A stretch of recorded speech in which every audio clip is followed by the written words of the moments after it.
Good afternoon and welcome to the Tuesday, July 18th meeting of the Board of County Commissioners, land use meeting. Item number 1. Item number 1 is staff or emergency items, and I'm unaware of any today. Item 2. Item number 2 is changes, postponements, and notice of the next meeting. I'm unaware of any changes or postponements today, and our next meeting will be Tuesday, August 1st at 9 a.m. Item number 3. Item number 3 is public comment on items not scheduled on the agenda. This is the public's opportunity to comment on an item that is not on today's agenda. Madam Chair, I didn't have anyone sign in before the meeting. Thank you.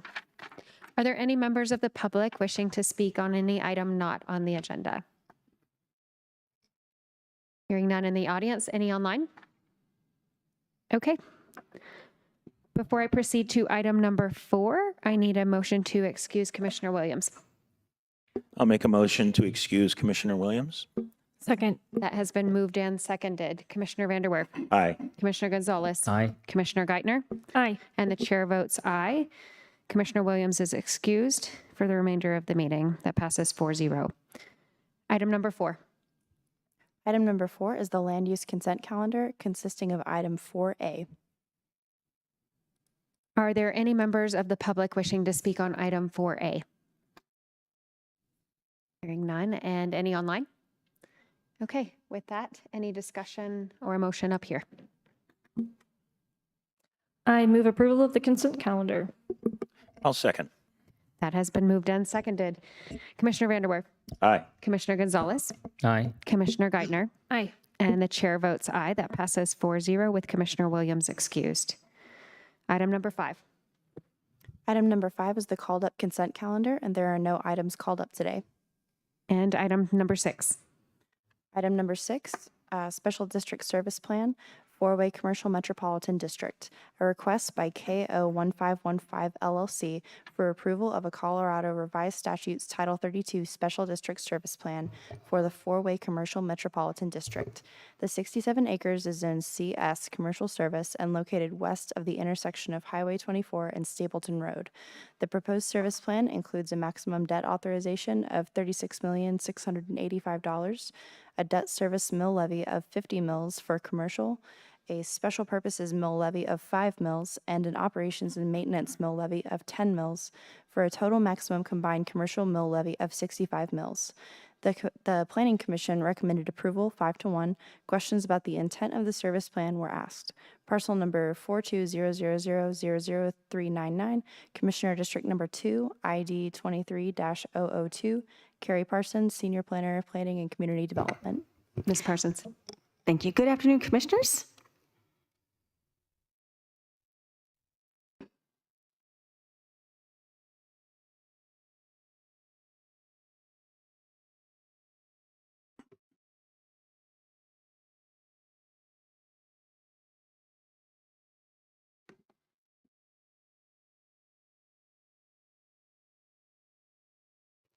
All right, thank you. This is a request, as Ms. Rowe read into the record, for a commercial metropolitan district.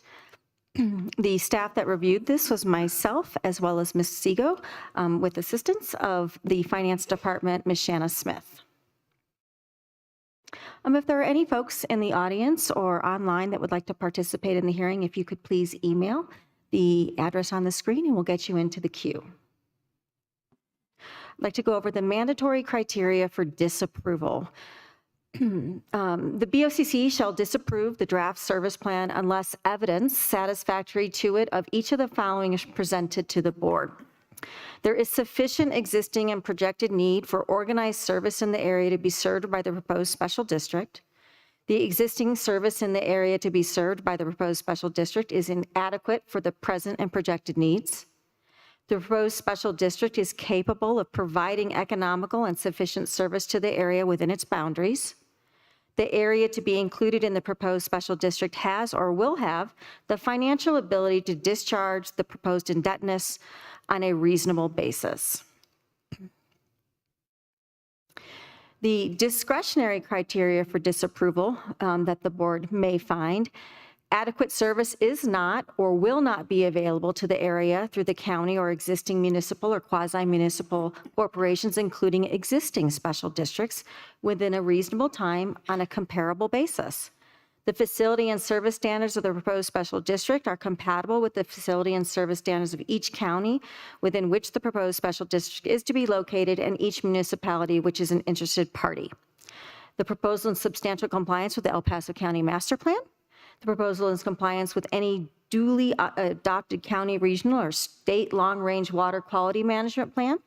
And the creation of the proposed special district will be in the best interest of the area proposed to be served.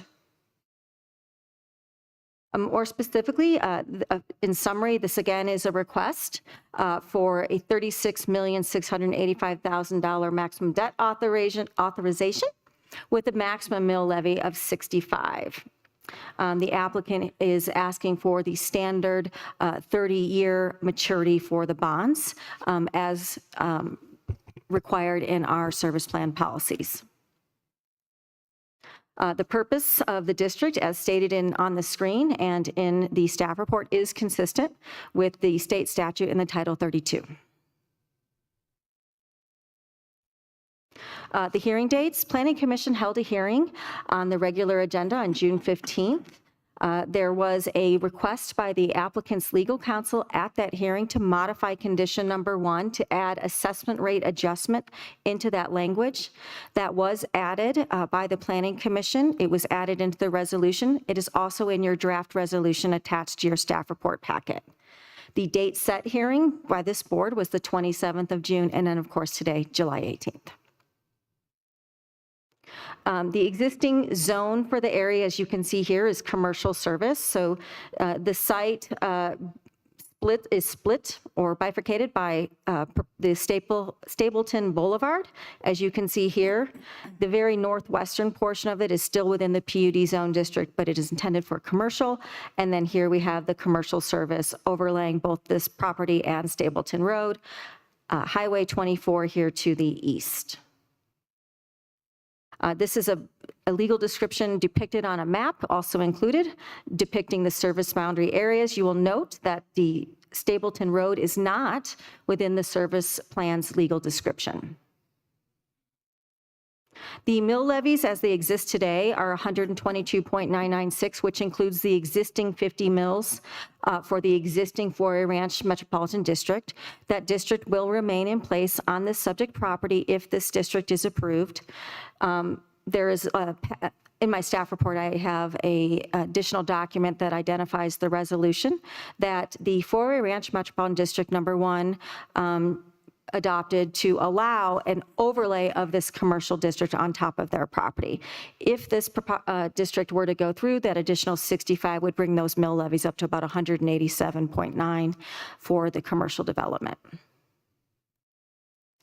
This is just a copy for any of those in the audience or watching online of that resolution if there was any questions or concerns. Finance Department analysis by Ms. Smith. Basically, that the El Paso County specific ownership tax collections will be reduced by about $13,896 per year. In year 1, the 2026 collections will be reduced by approximately $250, growing to about just over $19,000 in final maturity at 2064. During that same time period, however, El Paso County's property taxes are expected to grow approximately $2,600 in 2026 and $203,000 by 2064. Overall, the course of the 40-year project, the El Paso County specific ownership taxes collections will be reduced by about $500,000, but the tax collections should be increased by about $5.8 million. Thank you. Could you go back a slide? Thank you, Madam Chair. No, I'm sorry. I guess 2 more. So the mills breakout. Okay, so the normal county mills is about 77, correct? Ish. And so oftentimes we see the 50 plus 10 plus 5, so 65. So we end up seeing something in the 130 or 140, so about the 120. So when I see metro districts being added to the property taxes, normally we see an increase of a person's property tax of about 45%, or not, or not quite doubling, is what I mean. So in this case, how many districts or properties do we have in the county that have seen us more than double the standard property tax of somebody? Because this is the first time I recall seeing something like this, where it's what the property tax owner would be having is more than double on the property. And Great. it's commercial, I guess, I understand it's different than residential, but my recollection is the first time I've seen something like this. Great question. I've been with planning and community development for a long time now, about 17 years, into my as far as I can remember, this is the first overlay district that I have seen. So you're correct. The Four-Way Ranch Metropolitan District, which is currently assessing about 50 mills, will still be assessing those 50 mills. And then this district be on top of that existing assessment, bringing it rather high to the 187.9 mils, sir.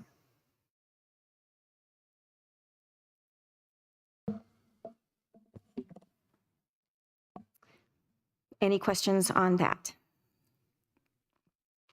I might add, I think I had it in the memorandum that was provided as backup material. That was one of the concerns that Commissioner Fuller expressed during that Planning Commission hearing, which ultimately resulted in a nay vote for that particular commissioner.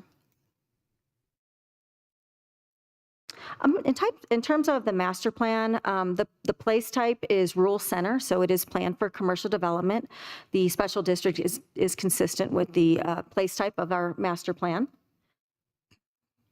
It is also an area both of undeveloped and new development, minimal change in the master plan. However, with the approval of the commercial zoning district, it is intended that this special district would allow employment opportunities if the infrastructure were financed and designed, constructed, allowing the commercial development to happen.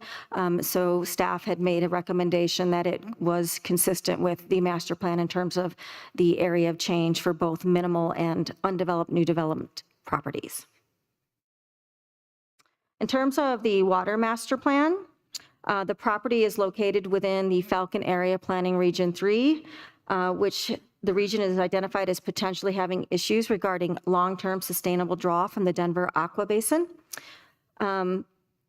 If the applicant does in fact design and construct central water services, staff could make a recommendation that the district would be consistent with the master plan.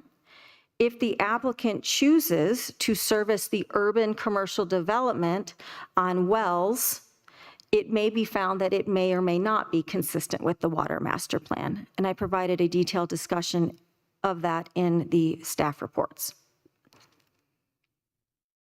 And so citing goal 6.0.1, continue to limit urban level development to those areas served by centralized services.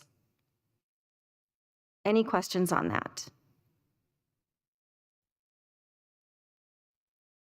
And the applicant will go into great detail in his presentation on the benefits of where they are in their negotiations with obtaining the goal of the centralized water and the phasing of that, where they are. I'm hopeful that there's some changes that have occurred since the Planning Commission hearing. In terms of staff analysis, there are no other governmental entities located in the immediate vicinity of the district that consider it desirable, feasible, or practical to undertake that planning, design, acquisition, construction, installation, relocation, redevelopment of the financing of those public improvements needed. The applicant did provide that resolution from the existing Metro District, basically confirming that that was a reasonable argument to be made. There are no other governmental or quasi-governmental entities, including the county, located in the immediate vicinity that can provide those services. The existing Four-Way Metropolitan District, again, is not able to, due to increased costs, slow down in the development area. The residents take control of the district's board prior to build out of the proposed commercial development in this scenario. The district's financial plan does conclude that the district does have the ability to produce the required revenue to pay down the debt. Yes, sir. Thank you, Madam Chair. So back You said, so it says it was turned over to the residents. Are the residents saying they're unwilling to support this? I'm going to let the applicant, Oh, I okay. did not attend the Okay. meeting at the board, so I don't want to speak That's to fine. that, It's the sir. way you said it made it sound like part of the reason they are unable to is it was passed over to the residents. So I assume they will have asked the residents to support this based on that, the way you stated it. So, okay, I'll leave that for the applicant. Thank you. Commissioner Geithner, would you like to? Yeah, I was just going to point out that it says residents to take control. So I'm assuming that they have not yet, but would prior to build out of the proposed commercial development. Thank you. The district's financial plan does indicate that they will have that ability to discharge the debt pursuant to the approved commercial zoning on the property. The plan does rely on a 5-year build-out schedule beginning 2026 and ending in 2031. The applicants anticipate 400,000 square feet of commercial property at about $140 per square foot market value. The applicant's financial plan does assume that at full build-out, it will capitalize on the increased demand for commercial development, which is anticipated to serve the single-family attached and detached home development in the Falcon area. The applicant's anticipated build-out schedule for the commercial development and absorption rate could be consistent with the current market trends in the area. However, there is very limited commercial development in this portion of Highway 24 and Stapleton corridor to compare to at this time. The projected annual inflation rate is 1% of the existing assessed value, which is consistent with most other service plans in the county, which have a 1 to 2% biennial inflation on the existing assessed values within El Paso County. I'm just providing a sample of a standard disclosure sheet, which is also in the backup in the service plan. The applicants are required to provide this with subsequent final plats, as well as PCD does require a very specific special district notice and disclosure note on the face of those final plats. And the district is required to provide an update, annual report to the clerk, to the board annually as required per statute. With permission, I would like to ask if the applicants could come up and make their presentation. Commissioner Gonzalez. Thank you, Madam Chair. So a couple questions. So normally we see requests of 55, 10, and 5, or 60, 10, and 5. Why are those numbers the numbers we see? Great question. So 50 mils is the standard that we have in our service policy plan. We did raise from 10 to 15 for the ownership and maintenance mill levy as of November 2022. I had to make sure I got that month right. The industry requested that we work with the county attorney's office to modify our district policies to be more consistent with the demands as the county moves to allowing the developers to have more control of those private infrastructure, so more private roads, more private drainage infrastructure. The costs are then higher, so there was a request by the industry to raise the O&M from 10 to 15 mils. That is consistent with what the city of Colorado Springs did. PCD did wait until the city of Colorado Springs made their changes to their special district policies before we brought that draft, and then ultimately the same board did approve those special district policy changes last year. So we have increased that, but those are, what I'm trying to get out on the record is that those are our caps, are they not? They are, sir, and I should add this for clarification that just because an applicant would want to go 50 mils and then 15, if they wanted to add the additional 5, they would have to take 5 off from a different portion of the mill levy. So we're still capping them in our policies at 65. If they wanted to request a higher mill, they would have to justify it in their application to this body, and then this body would then have to approve that higher mill levy. But in this case, since we have overlapping request, first time we've seen, as you've stated, and I believe I've seen, we're actually looking not at 50, but 100, and not 15, but 30. And when you take into account both, is that, I don't know if the numbers are accurate, but what I'm trying to paint a picture of is accurate? I think the applicant will be able to explain that better, but when I was reading this, I had the same concerns, but I had to keep breaking it down that the existing special district is going to have separate duties, if you will, from the proposed commercial district. So the commercial district then, adding in another 65 mills, will be providing those infrastructure services, public roads, centralized water and wastewater. In theory, that's what they will be doing. So the existing district will not incur those costs or the long-term ownership and maintenance, but this current special district will. So the residents that exist in the existing special district won't be encumbered by the commercial district's development costs. And if I didn't explain that very accurately, I'm sure that Mr. Dossi will be able to explain it with flying colors. Okay, any more questions for Ms. Parsons before the applicant's presentation? Okay. Thank you.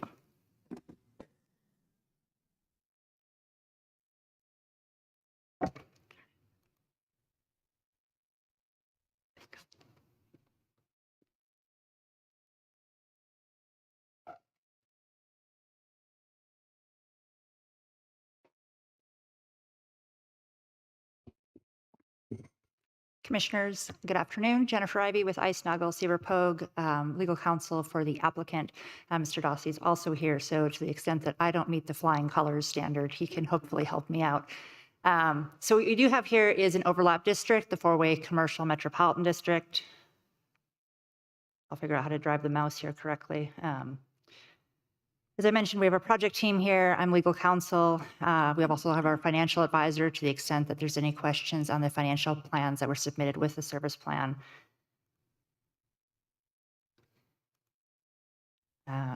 This is really kind of redundant with the information that Ms. Parsons already provided you. This is a commercial-only district.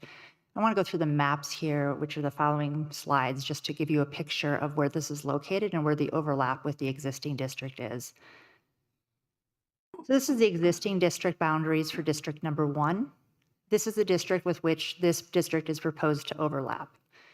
When this was originally formed, I wasn't a party to that, neither was Mr. Dossi or the current owner of the commercial property. This was formed with both residential and commercial projected within its boundaries.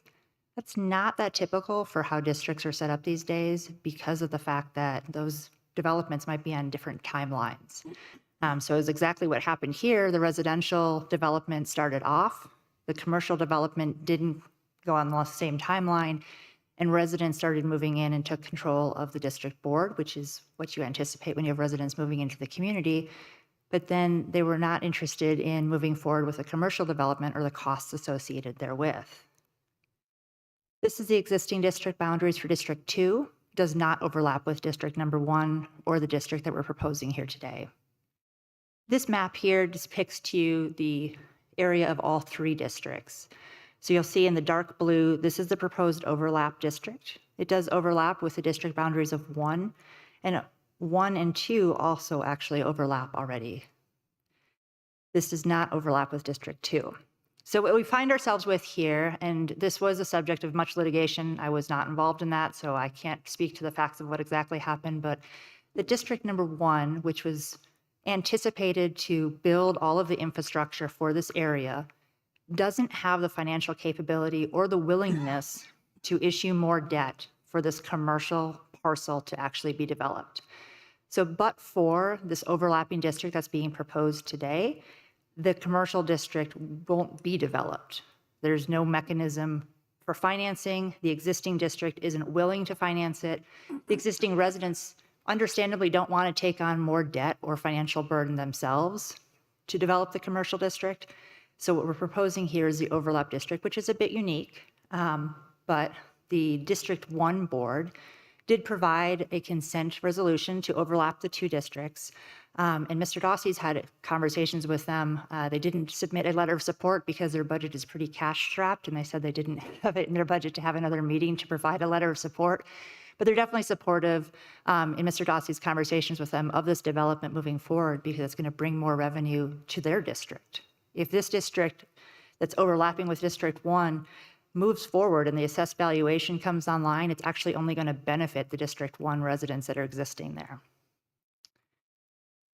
So the summary of the request today is for that formation of the overlapping Title 32 Metro District. It is a combined mill levy of up to 65 mills. Capital costs are approximately 28 million in change, resulting in a request for a maximum debt authorization of almost 37 million. That buffer obviously accounts for possible changes, as we've seen in the huge inflation environment we have nowadays, making sure that we don't have to come back to the county for changes to the debt authorization in the event that costs are higher. As Ms. Parsons already mentioned, this is a commercial-only district. You've seen the same slide in her presentation today. And I would be remiss if I didn't thank staff for their hard work on this project. They were always a pleasure to work with. Both Ms. Siegel and Ms. Parsons, who we've worked with on this project, have been wonderful to work with. So just wanted to thank them, which is usually how I lead out. But there were so many questions I got rattled on where to start today. Metropolitan districts, generally, I think the commissioners are all familiar with metropolitan districts. They're created to serve a public use, public purposes, promote the general welfare of their inhabitants or the development therein. They're consistent with the user pay method. So exactly like I mentioned, this was projected to be a commercially built out area. There's not currently financial ability for the existing districts to provide that. So here, the users of that commercial area would be paying for that overlapping mill levy.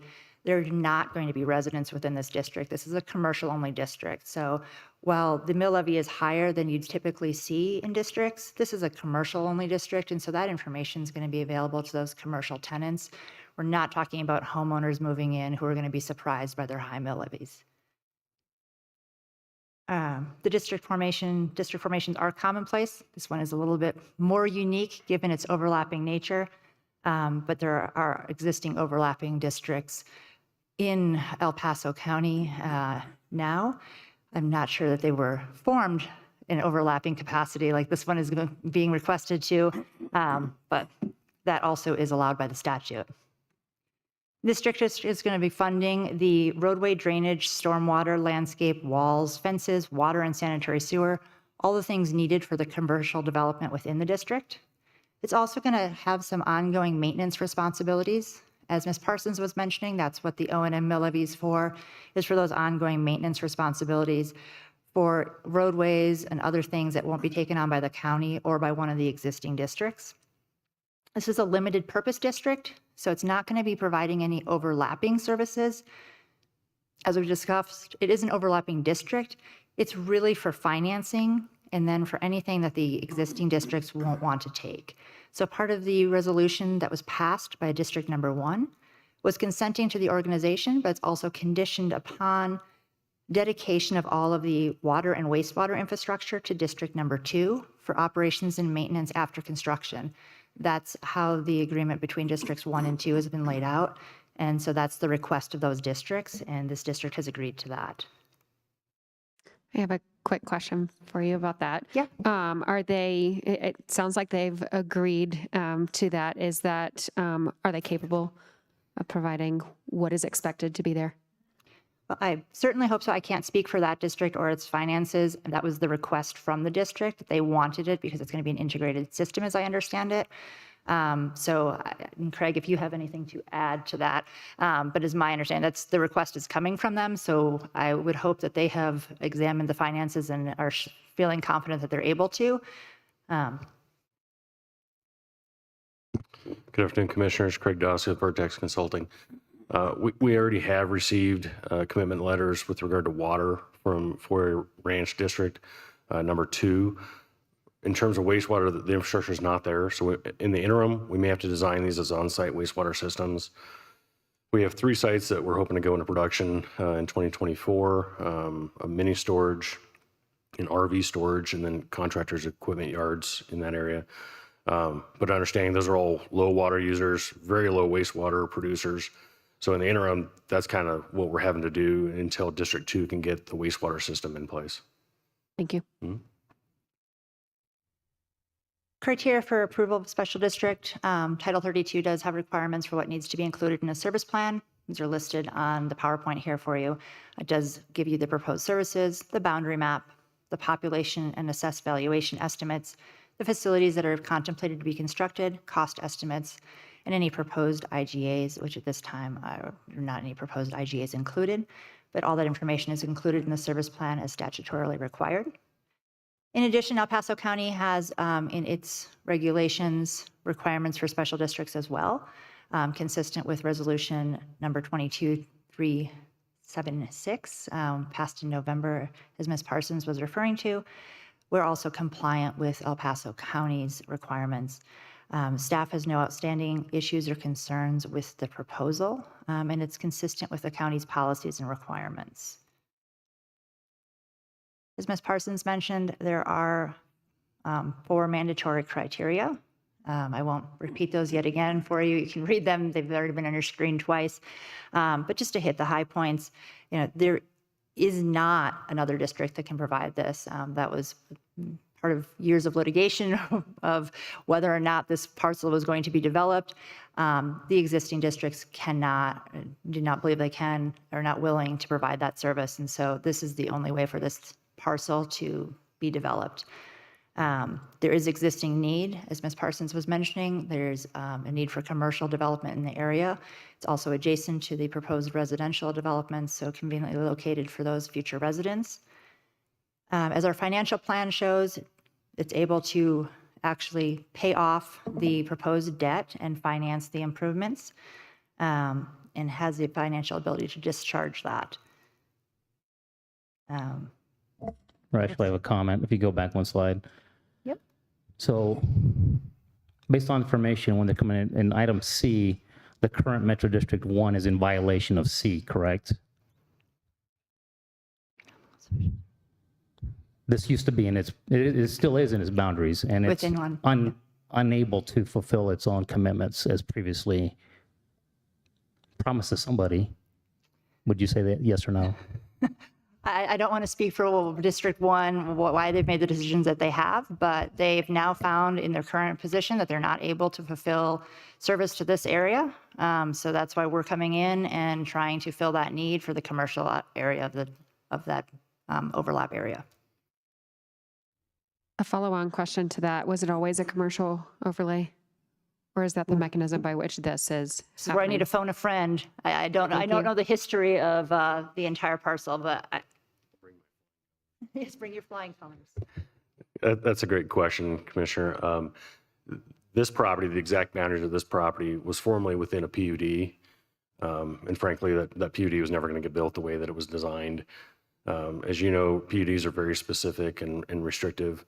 Last year, we rezoned this entire property with Planning Commission, then with you all, to the commercial service zoning to allow for more flexibility so that we could put the property in production. I mentioned the first 3 uses. Right now, those are all uses that are going to be constructed and owned by Kevin O'Neill as the developer. Right now, there is no additional development. It's just trying to get this property into production. Commissioner Gonzalez, to answer your question, the residential development within District 1 has not developed at near the rate that it was supposed to. That was just starting, frankly, when I started the county 15 years ago. And so it's gone really slow, so they don't have the revenue to even maintain what they have, I think. And I remember they put in a lot of service calls to the county to fix some of the roads, but some of those roads hadn't even gotten to the point where they could be accepted. So it's just struggled in terms of I do want to build out. clarify one thing. So is the property applicant for this district different than the District 1? Yes, it is. Okay, I'll put that as a clarifying aspect of mine. My big concern there is an applicant coming to me today saying they want to meet this, and they will meet this when their previous Metro District 1 is not doing what they said they're going to do today. So if there's That's two a different great owners, question. then that alleviates that concern, because that was, to me, like you're saying, and somebody's coming, you're saying they're going to take care of it when they didn't do it before. So 2 different owners, not the same applicant. Thank you for that clarification. As a matter of fact, Jennifer alluded to in terms of litigation was between the current owner and the previous owner who formed their previous district. So there's been a lot of history here trying to basically stop development from happening on the commercial. We're now at a point where we can move forward. and thank you for that clarification, because I was like, I don't want to try to throw District 1 under the bus since I don't represent them or speak for them. So just going over the criteria, just making sure I've hit the high points here, that there is a high need for commercial development in the area. This is now zoned for commercial development. The public improvements will be necessary for that development to move forward. And there's going to be some maintenance obligations for items that are not going to be accepted by the county or the existing districts. I think we've already hit this one. There are no existing special districts in the area that want to take on this service. So this is needed for this to develop. It's capable of providing economical and sufficient service. Those are the projections that we have in the service plan with the financial plan showing that we are able to take on this burden and they'll be able to provide that sufficient service in an economical manner for this development. And the financial plan, Exhibit D to the service plan, shows that's going to have the financial ability to also defease the debt, to pay off the debt that's proposed to finance the public improvements. And if you have any questions about that, we do have our financial advisor here today. I am not qualified to talk about math in any way, shape, or form. So as you've heard, this was approved on a 5-1 vote at Planning Commission, recommended for approval to the Board of County Commissioners. There was one commissioner that had similar questions and just could not understand. I wasn't actually at the hearing, but could not understand why would there be an overlap district. Hopefully, we've done a better job today of explaining why the overlap is necessary, but that was the reason for that no vote. So our request today is for the county commissioners to approve it without modifications. That will allow us to submit it to the district court to call an election, certify a ballot, and go to an election to consider the formation of the special district in the November election cycle. I'm happy to answer any other questions. Are there any further questions? Thank you. Commissioner And I apologize in one way because I'm asking a lot of questions and I know there's some of these are tough, but I'm very concerned about setting precedent on new ways of doing stuff. That concerns me, especially on taxes and added taxes. But I think one way, and I don't know if this will satisfy myself, but my concern here is if we do this, somebody else a year from now or 2 years from now says, oh, you approved this overlapping thing, let's do it on this area, let's do it on that, let's do it on residents. And now you got residents paying nearly triple instead of double on a taxes. So I'm not the resident commissioner. I don't know how they're going to make a motion on this, but you said this is going to be for commercial only, right? This is commercial only. Would the applicant have any concerns about it? An added condition that said, and it's going to sound maybe sound odd, but I'll explain it, that says this cannot be used for residential, something like that. And why I say that, because 2 years down the road, when somebody comes down here and says, well, the county commissioners approved the double overlapping thing and try to do it on residential, if they wanted to, the future commissioners could say, well, yes, but it was only approved and clearly was attempting to exclude residents. And if those board members in the future want to do it for residential or whatever, that's on them. But I don't want somebody coming here in the future saying, well, this board set a precedent and we can do it for all types of overlapping. And so I would just wonder if they would be okay with adding that condition and let the others consider that. And again, I have no idea how I'm going to vote on this, but that's a question I have for debate. Commissioner Gonzalez, I think that would be a great thing to discuss at the point at which we've done and heard a full hearing. So let's complete the hearing and then discuss options. Okay. Any further questions for the applicant at this point? And just one thing, if I might add, just in response, just to alleviate possibly some concerns, there is a requirement in the statute, if you were going to do an overlay district, that you have to get consent of the existing district. That's why Ms. Parsons had that resolution up on the screen for you. So it should be an anomaly on a going forward basis, because you're not going to have a lot of districts that are going to consent to an overlay that's going to bring a mill levy up to the, such higher rates. But just to point that out, because it is a new and novel item that's not brought to the Board of County Commissioners very frequently, that is a prerequisite, is that you have that consent before coming to the county. Commissioner Geithner.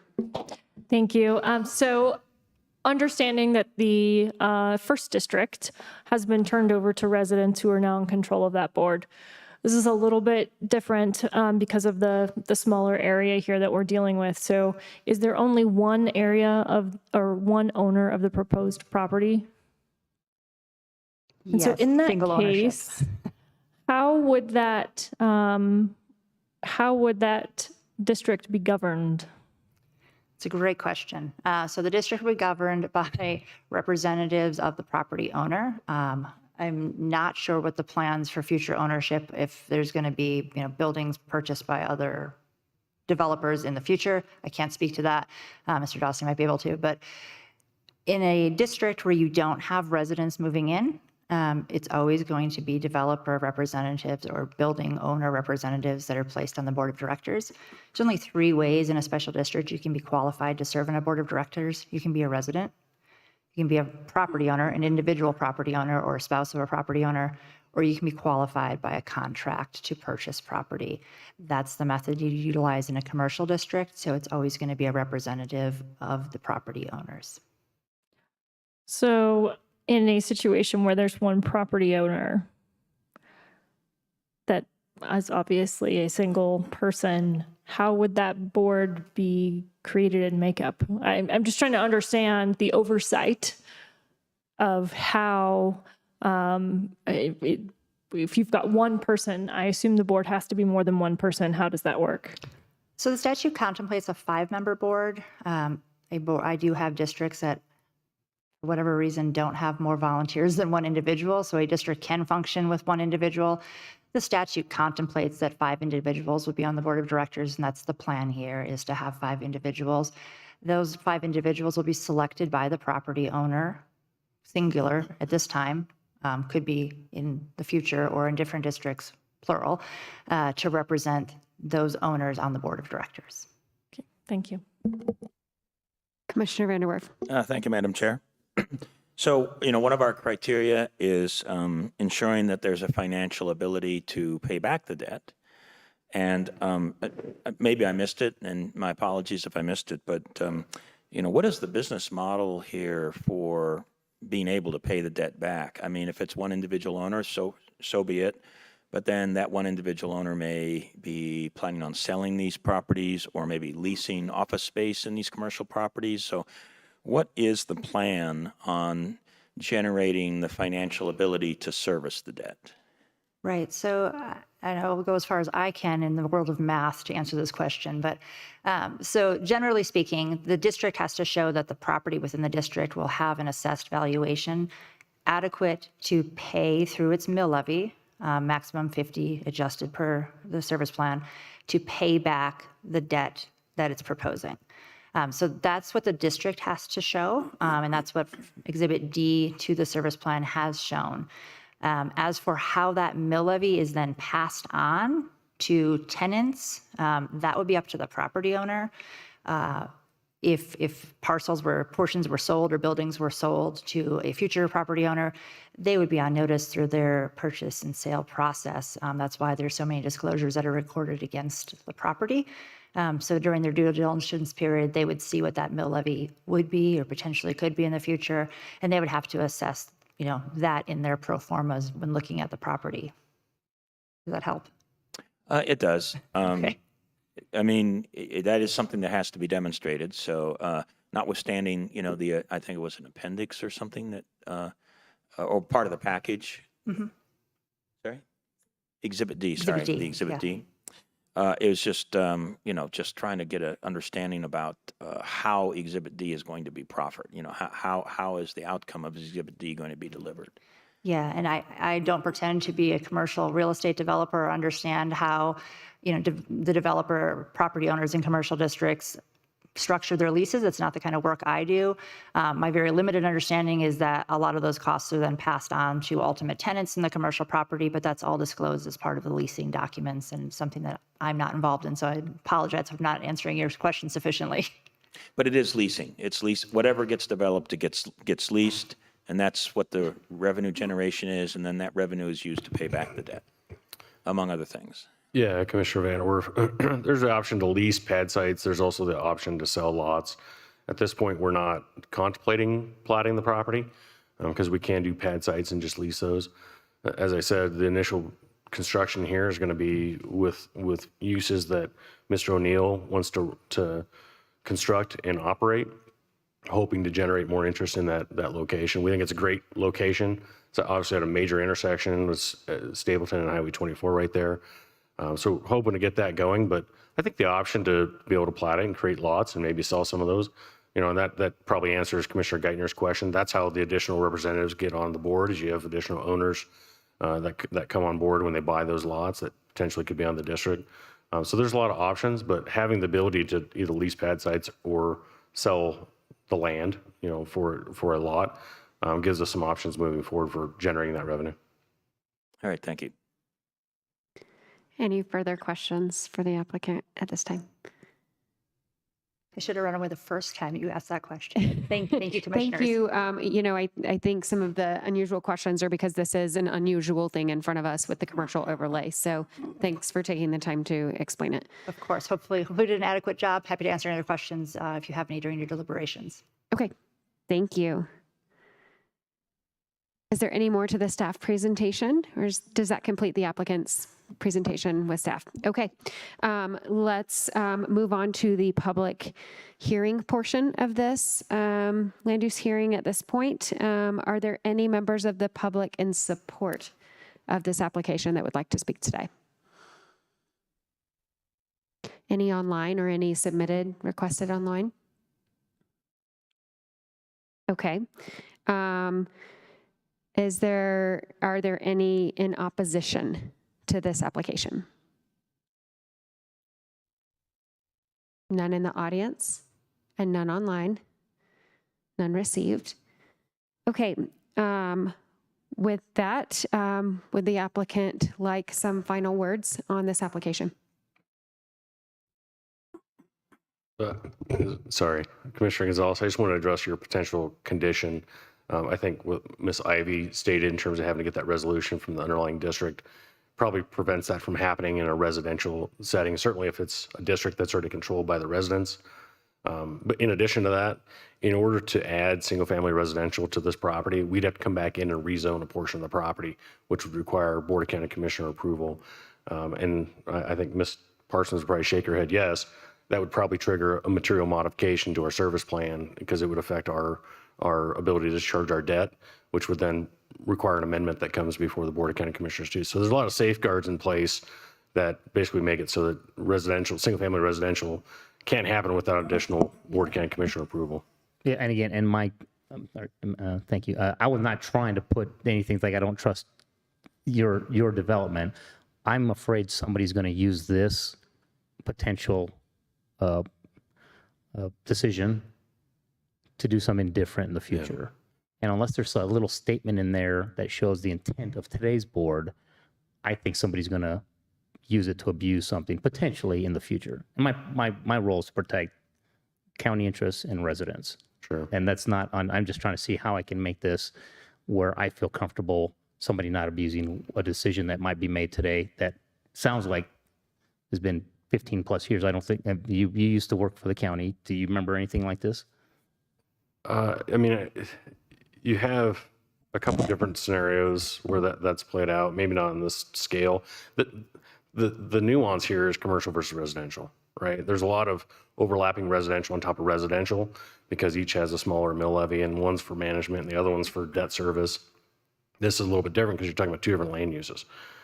Quite frankly, my discussion with the president of District 1, who said we can't even afford to give you a letter, basically summarized in a couple words was this is a windfall for them, right? Because they don't have to provide anything and they get to reap the benefit of the tax revenue from this property. So it's sort of bailing out District 1 because they can't afford to fund any of this stuff, and it's actually going to help satisfy some of their debt. So they're thrilled. They don't want to have to manage this and deal with it. So I get your concern. I do think that adding commercial over the top of residential, you're probably not going to see that in very many situations because I can't think of another project in the county where it's been kind of in the hopper for almost 20 years and nothing's happened. I'm going to ask a quick follow-on question. And Ms. Parsons, if you'd like to come forward, this may be exactly what you're about to tell us. But again, not particularly directly related to this application, for which we're currently doing a hearing. I think what would help clarify for all of us the concerns that Commissioner Gonzalez has is what other types of overlay could allow in the future a similar mechanism. Does that make sense? I think so, but I'd like to break the two issues apart, if I may. Please. I also had similar questions in terms of could they come back in and rezone this and issue residential debt? So in the staff report and in your Board of County Commissioner resolution draft, if I may for the record read condition number 1, and we could have a discussion to see if that addresses your concerns, Commissioner. As stated in the proposed service plan, the maximum combined mill levy should not exceed 65 mills for any property within the four-way commercial metro district with no more than 50 mills devoted to commercial debt service, no more than 10 mills devoted to O&M, and no more than 5 mills for special purpose, all subject to that assessment rate adjustment unless it just receives Board of County Commissioners approval. So based on that condition, of course, I would defer to Mr. Hodges, County Attorney's Office. Staff had thought that that would address the concern as we designated to commercial debt.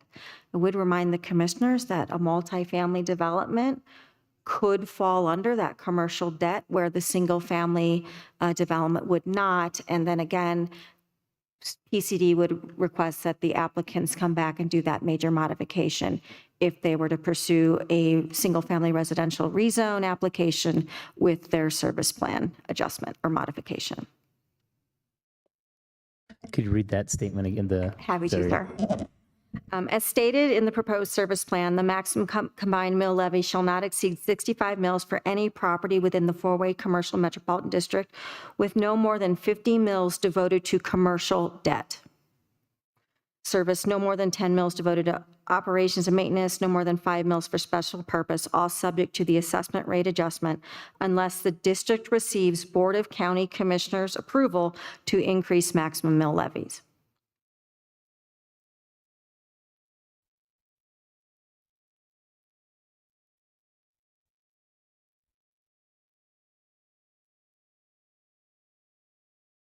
Okay.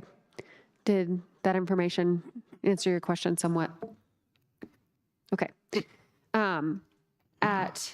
At this point, I will declare the public hearing closed and bring it up here for discussion. Commissioner Gonzalez, would you like to kick that off? Or are you still thinking? Thank you, Madam Chair.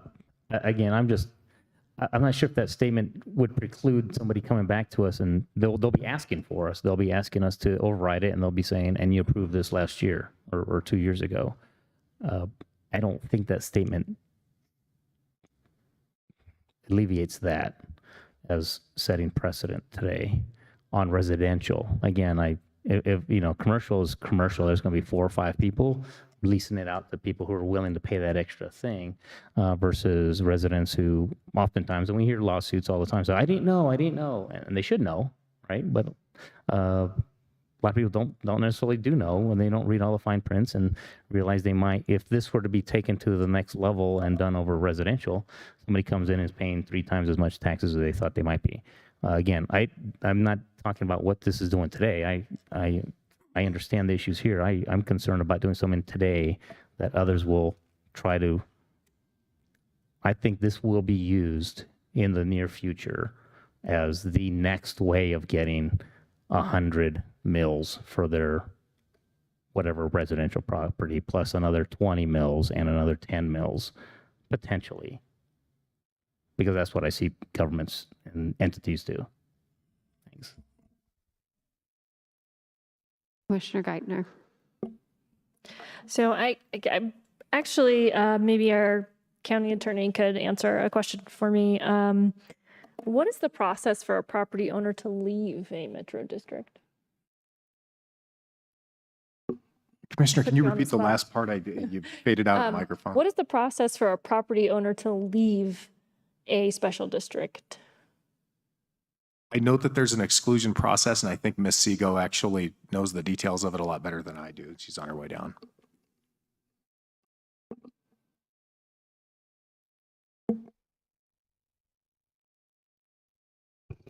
Good afternoon, Commissioners. Lori Seago, Senior Assistant County Attorney. I'd like the opportunity to look it up real quick so that I don't give you any wrong information, but there is a statutory process, and it starts with the property owner petitioning the district itself to be excluded from the district. The district board then holds a hearing and determines whether or not that petition will be granted.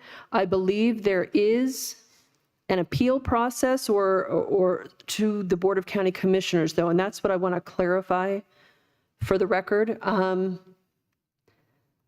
if I may. Because I believe we've gone through that in the past.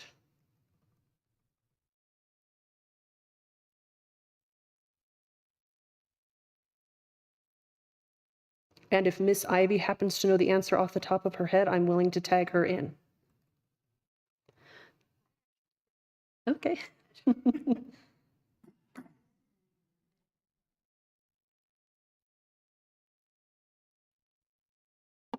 I believe we've gone through a process where we have reviewed the decision of a district board to either approve an exclusion or deny an exclusion. And then that decision was ultimately appealed to the courts. But again, I'd like to confirm that. And while she's looking that up, kind of an explanation for my colleagues here on why I asked this is, if the property owner is not receiving any benefit from the first district, I wonder if a better process isn't for them to leave the district and create a district that doesn't alleviate all of my concerns. And I'm sure it sounds very nice for these residents, but what I'm hearing is that this is going to be used to bail out another district, which means that those costs will be passed on to someone. If the district itself is not large enough to utilize these commercial services, if the development of that residential area has been slow, then those costs will be passed on to everyone else who's utilizing the commercial development, potentially raising the costs for everyone who is utilizing whatever these commercial areas are, artificially raising the cost and putting it on the backs of other folks. Now, of course, they have the ability to shop there or not shop there, whatever these commercial things are going to be. But it seems to me, you know, the idea of bailing out the other is adding a whole lot more taxes that are going to be passed on to other residents for what is essentially a district that is not self-sustaining. So I wonder if they could leave and therefore not be charging all the extra fees, or excuse me, taxes, to bail out those other residents who, quite frankly, should have to pay for, you know, the infrastructure in their own development. That's how everyone else has to do it. So I'm a little, you know, to say we're not getting any benefit, but we're going to pay to bail out this other district is a bit concerning to me, and that's why I'm kind of curious about why they wouldn't just leave and therefore only pay the amount for the infrastructure that they're actually going to be utilizing. So I did find the applicable statute. It's 32-1-501. And as I stated, it starts with a petition to the Board of Directors of the district itself. There are statutory criteria that the Board of Directors must consider when acting on the petition. And then after that, that decision can be appealed to the Board of County Commissioners. It would then be your job to review the record that was before the district board when they made their decision, and determine whether or not the property should be excluded. And then your decision could be appealed to the district court. So there is a process to petition for exclusion.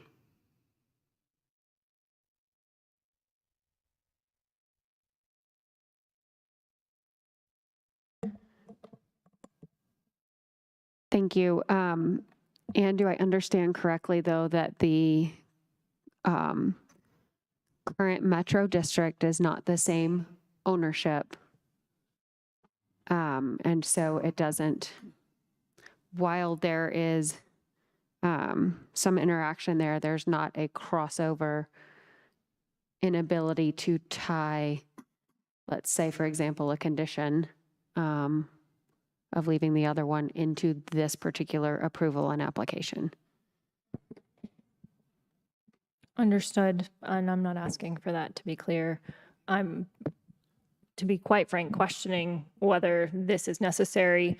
When we're talking about the complicating factor of having an unusual circumstance, I'm looking to see, is there another viable circumstance that both saves the taxpayers' dollars as well as doesn't create a situation that is unusual in the county that there are concerns about moving forward?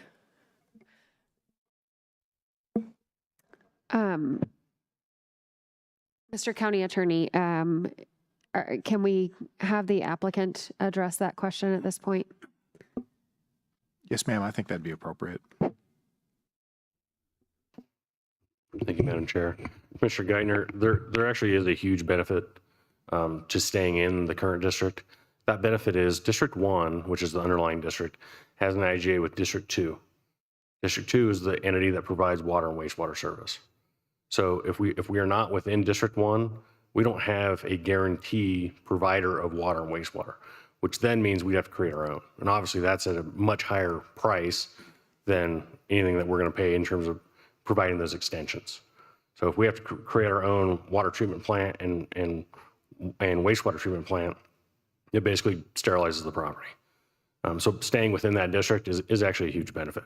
There's no physical benefit, but that contractual relationship is a huge benefit. Okay, that answers my question. Thank you. You're welcome. Any other discussion? Okay.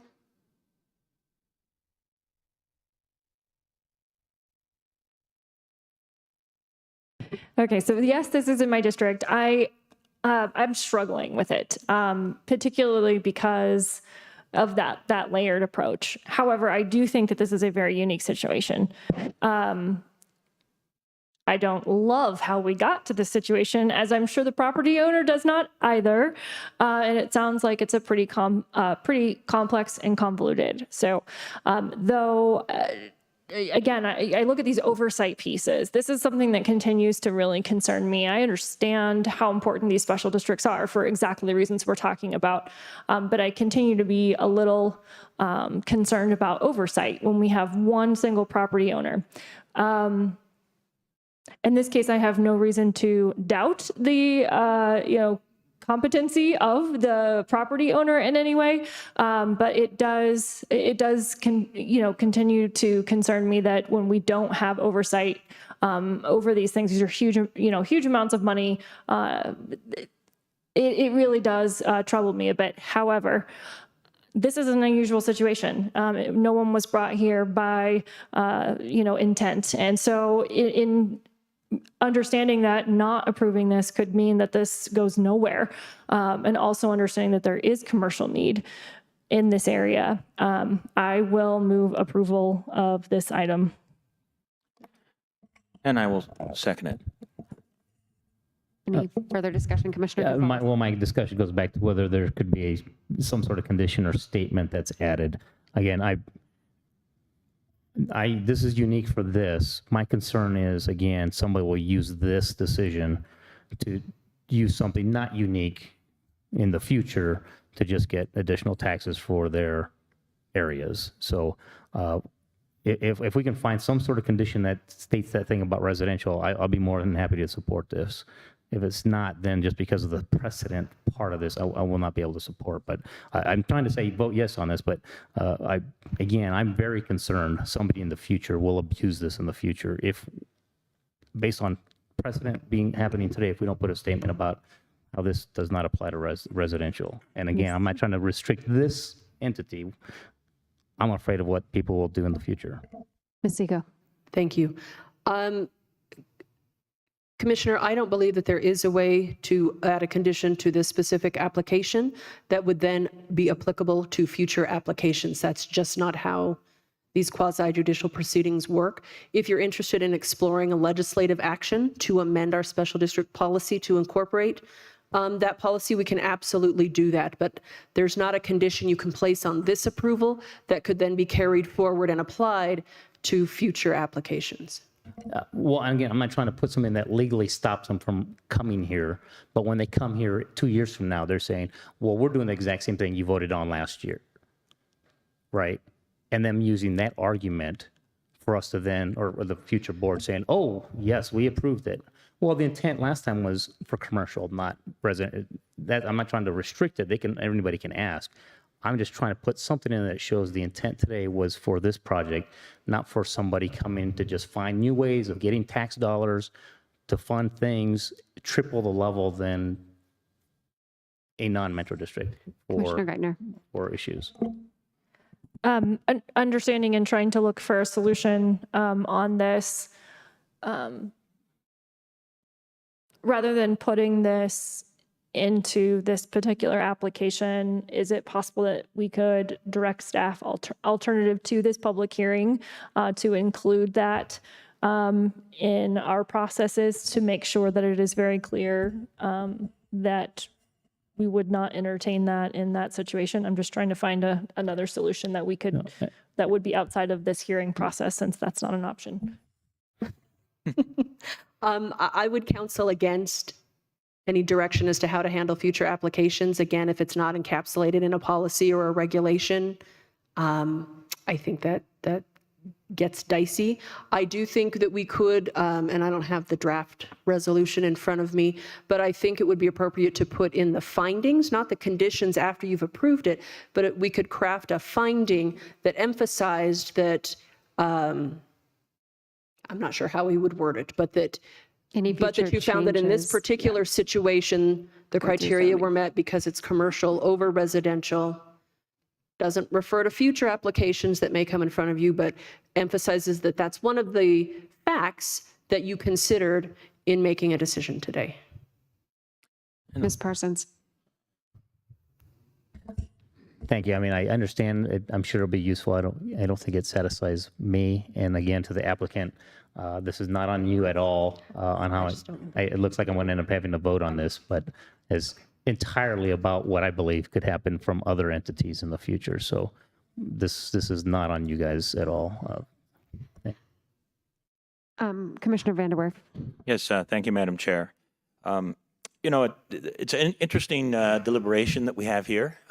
It is an interesting, unique situation, and I think we're trying to figure out is if this unique situation has future application somehow, some way on other properties that may come before us.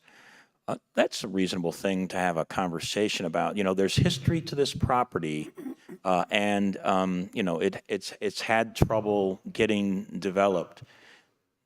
And this is where, you know, we might not have a really good answer. It might be so unique. There might be something so unique about this specific property that the chances of it happening again somewhere else might actually be pretty low.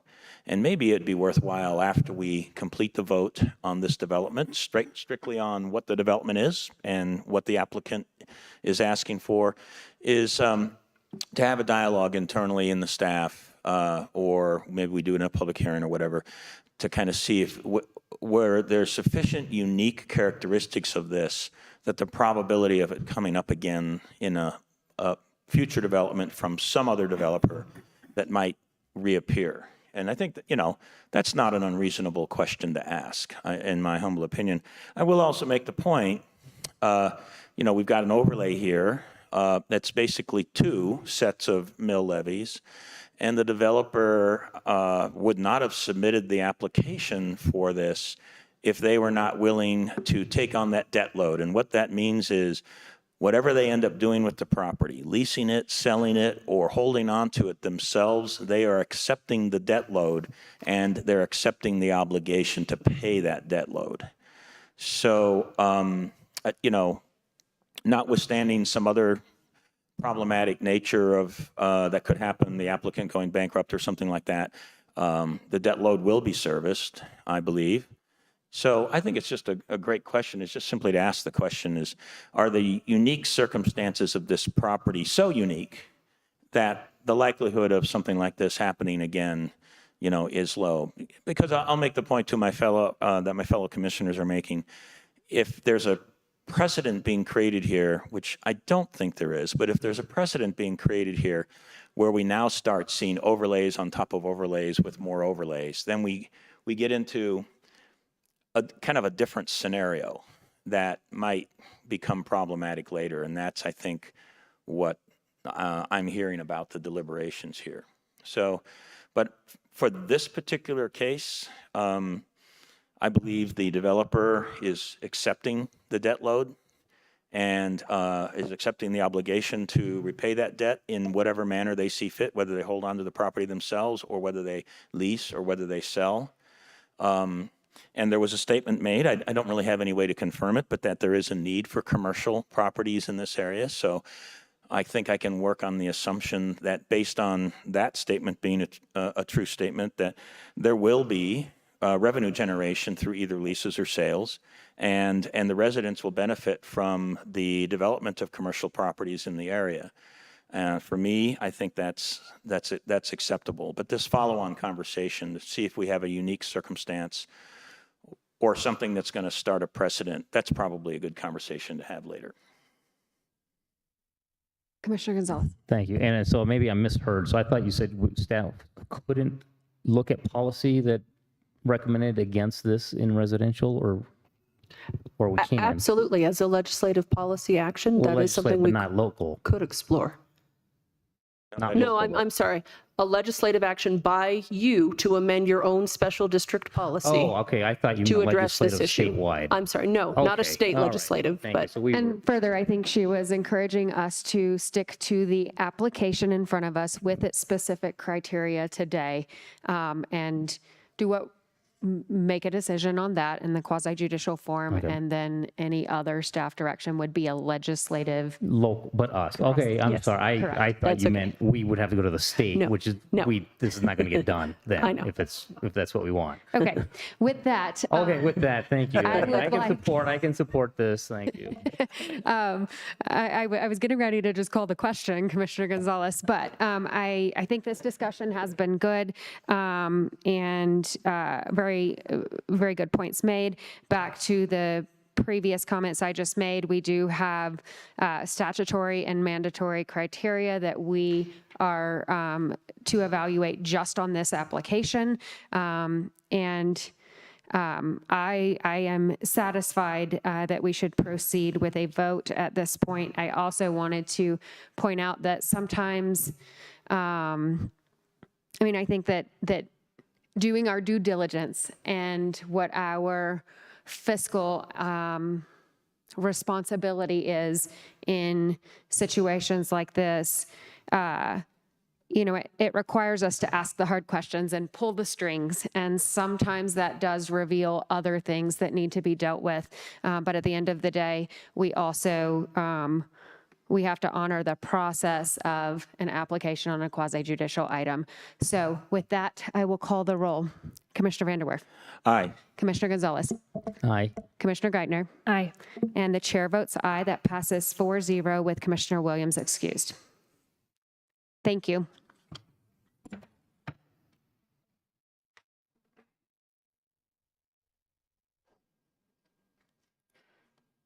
While we have staff prepare for item number 7, I'm going to call a brief recess. Thank you. I need a brief recess pretty badly.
This meeting back to order. We are on item number 7. Item number 7, El Paso County Engineering Criteria Manual, revision to various engineering standards, a legislative action by the Board of County Commissioners. A request by the El Paso County Department of Public Works, DPW, for approval of amendments to chapters 1, 2, and 4 of the El Paso County Engineering Criteria Manual, ECM, to provide clarification of various engineering requirements. The request also includes the ability to administratively approve amendments necessary to carry out the intent of the proposed amendments. Continued from June 20th, 2023, ECM 23001, Joshua Palmer, County Engineer, Department of Public Works. Mr. Palmer. Good afternoon, Josh Palmer, County Engineer. It's nice to see you on an afternoon. Typically, I see you guys in the morning, so it's nice. I'm here to present the final step in our process for our 9th revision to the Engineering Criteria Manual. As you are aware, this was originally created in 2004, and since then we've had 8 revisions.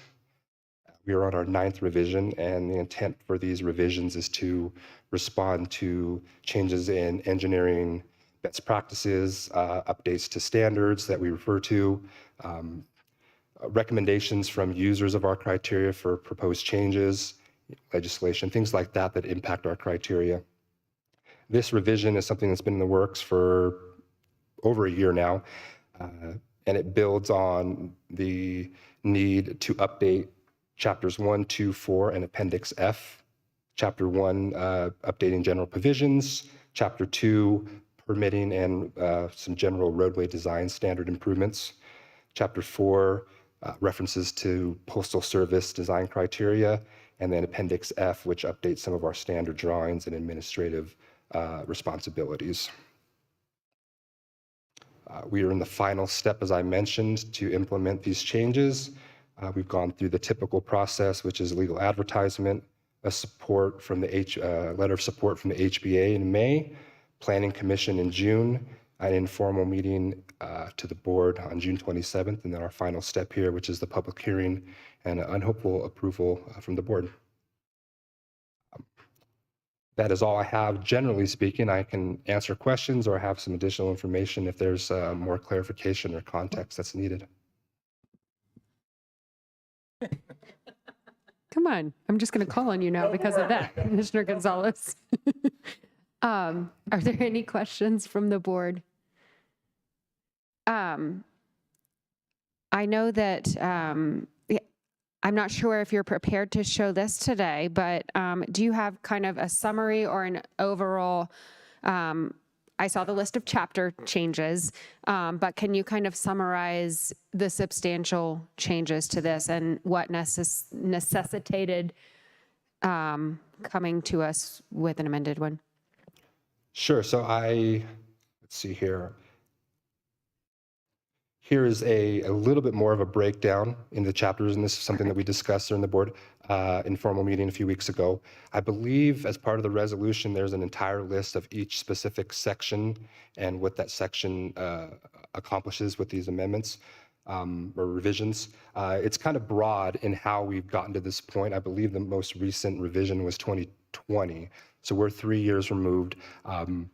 It's really a case-by-case instance, to explain why a specific criteria needed to be updated. A lot of these have to do with references to other agencies, CDOT, FHWA, MUTCD, other agencies' documents that we adopt by reference.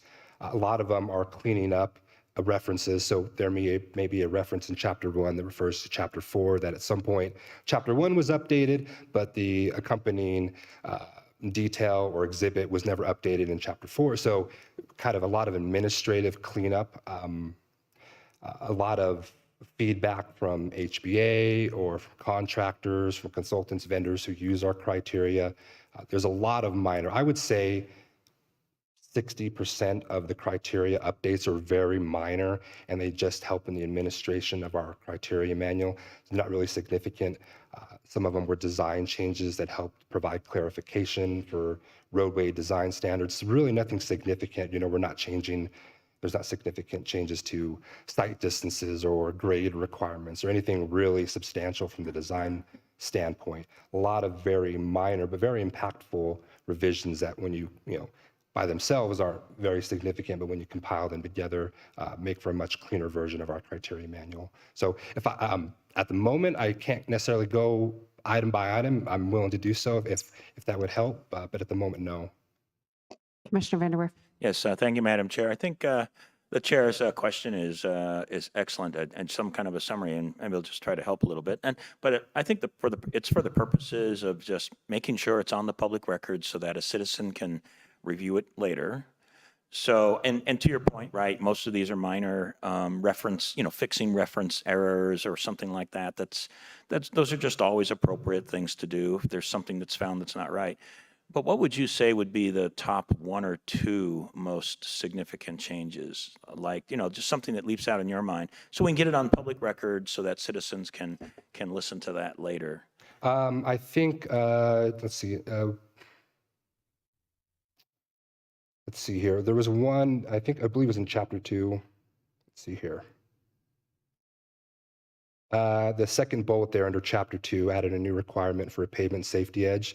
So this is something we deal with all over the county, really, is many times the edge of pavement is also the edge of the traveled lane within a foot or so, and then there's usually a vertical drop off. So a safety edge is basically a transition,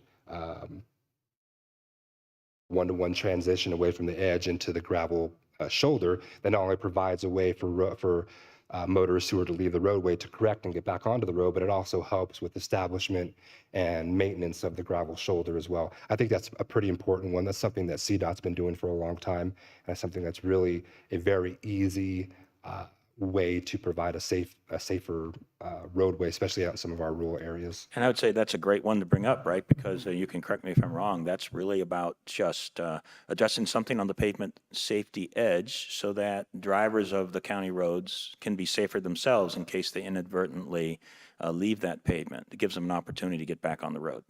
And it's very insignificant impacts. Or paving doesn't take any longer. Most equipments now have attachments on the edge of the pavers that do the safety edge as they're paving. So it's really minimal. It's really kind of a low-hanging fruit, but a very important, significant criteria update. I'd say it's a very important one. If you might have one more. Yeah, I would say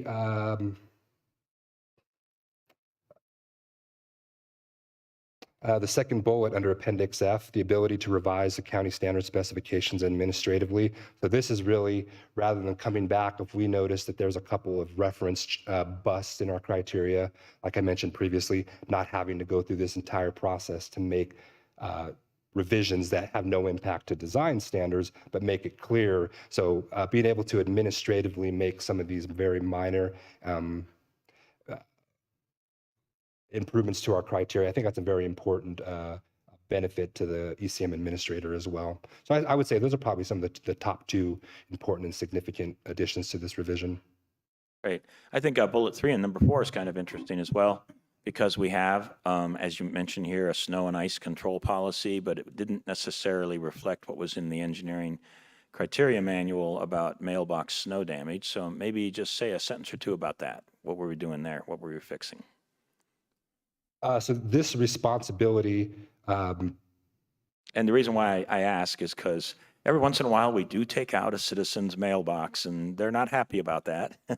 So we've got some changes here to produce consistency. So go ahead. That's exactly what it is, to provide consistency. So when we're out in our normal duties, providing the services that are most important, which is typically improving roads and keeping those roads clear of ice, it provides and clarifies the responsibility for any damage to the mailboxes. So if we're out there and we hit the mailbox, we have the ability and the authority from the Postal Service to go out and make any of the repairs and improvements that are necessary. So oftentimes when we are working with other municipalities or agencies, whether it's the railroad or the Postal Service, we're kind of at their whim.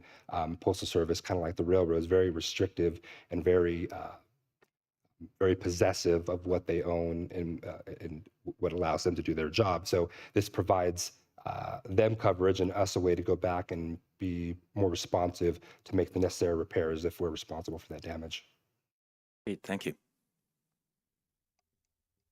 Thank you for that. And then you mentioned the stakeholdering process briefly. Can you just, again, because this is a public hearing before we approve this, talk about your stakeholdering process a little bit? Who was involved? How long that was? I would say the biggest stakeholder would be probably our communication and our coordination with HBA. They are probably the most impacted user of our criteria. Contractors, consultants, vendors as well, and of course the county.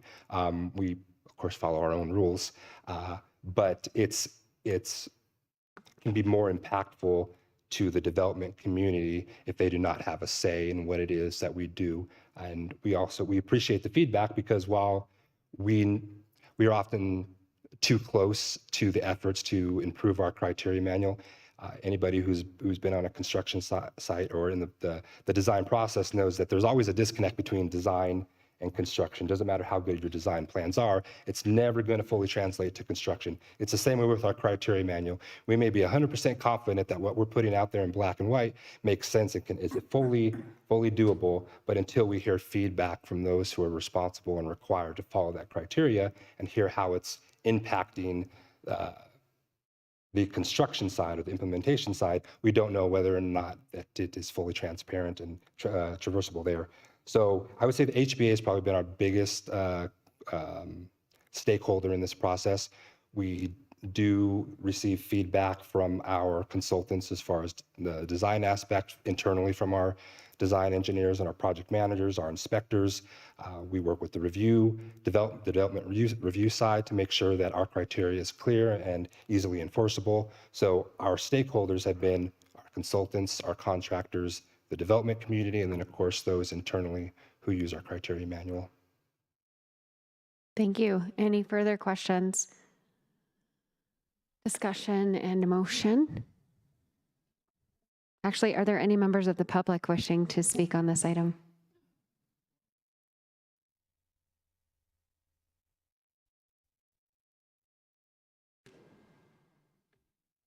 Good afternoon, Commissioners. Marla Novak with the HBA. Thank you for the opportunity to speak. I'd like to thank Josh and his engineering team for working with us and partnering with us on these changes. I'll be very brief. We did give a support letter, so we are moving forward. This was reviewed 2 years ago when we did our original support letter, so I'd like to reiterate the request in our letter, which is to do this annually. Let's have an annual review. The industry and the engineering team can track issues on both sides and then come forward and discuss those. And if we updated this annually, it'd probably be a lot easier to remember where we are in that process. So if you could consider that, that would be great. And thank you. Great. Quick comment. Commissioner Vanderwerf. Yes, thank you, Madam Chair. And I think, right, one of the changes that we're making is to increase at least somewhat the scope of changes that can be made administratively without having to come up to this board. That might also, frankly, simplify the process and allow for kind of a deeper dialogue that can happen on a more frequent basis between HBA and the planning staff. So I think that's also useful, and will help with that endeavor with your recommendation. We appreciate that very much. We appreciate Josh and his team. Thank you. Thank you. Is there anyone else wishing to speak on this item? Anyone online? Okay. Discussion or an motion? Thank you, Madam Chair. I just want to say I am really grateful for the work of our county engineer. I know that we have been working on so many different improvements in our own internal processes and, with Public Works and doing everything that we can to make sure that, as we're building roads and looking at the best ways to do it, that we are ready to change and grow and do all the things that are necessary to serve our residents well. So I just want to say thank you for the work that you put into this. Thank you also to Marla for being here and lending your support. I appreciate the suggestion that these happen more frequently, and I know that I am open to seeing that happen as we go. We should not wait and have bad criteria on the books for a long time when we know that we can improve it. So I'm in favor of doing that more regularly. But I think these are fantastic changes, and so I'd be happy to move approval of item 7. Second. That has been moved and seconded. Any further comments? All right. Commissioner Vanderwerf. Aye. Commissioner Gonzalez. Aye. Commissioner Geithner. Aye. And the chair votes aye. That passes 4-0 with Commissioner Williams excused. Thank you. Great job. Item number 8. Item number 8 is department and committee reports and non-action items, and there are none. Item 9. Item number 9 is the addendum, and there is no addendum. Item number 10.